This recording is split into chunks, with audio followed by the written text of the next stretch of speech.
this House may proceed by way of plenary. And Mr. Speaker, sir, an impeachment undertaken under Article 181 on the basis of gross violation of the Constitution, the commission of national or international crimes, and or abuse of the Constitution has thresholds, Mr. Speaker, sir.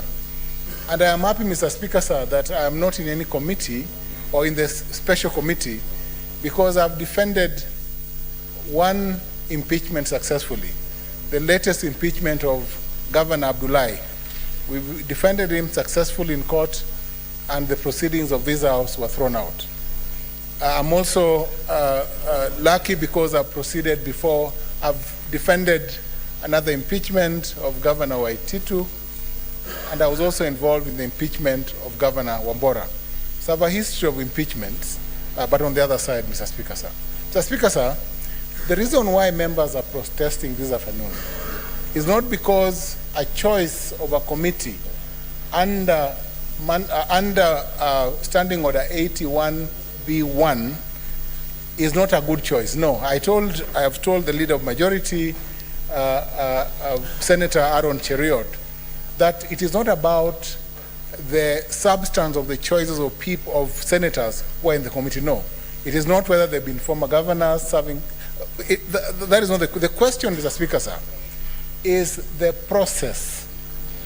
And the process could have been righted by holding a kamukunji or some form of consultation so that members on either side are informed of who goes into the committee.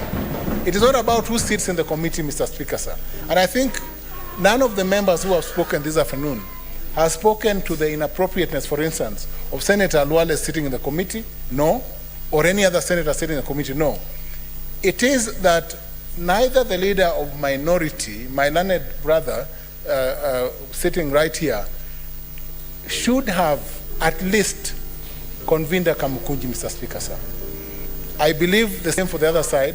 You should have convened a kamukunji so that the names that would have found themselves in the Speaker, sir, in the order paper would have been names that at least we knew and that we are aware, Mr. Speaker, sir, that there will be a committee. I will not say, Mr. Speaker, sir, that either method is better.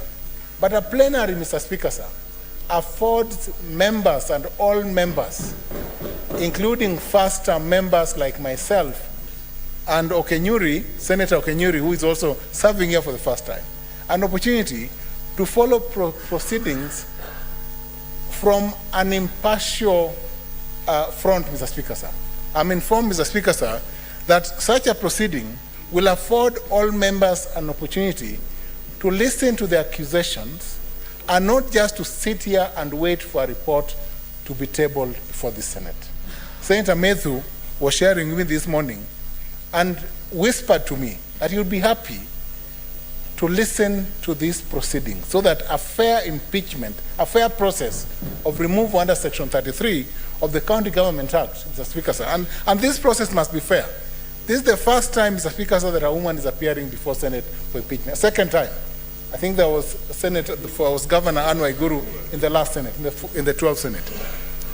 And I believe, Mr. Speaker, sir, that the gender card or the gender question may not be the strongest card in the constitution of this committee.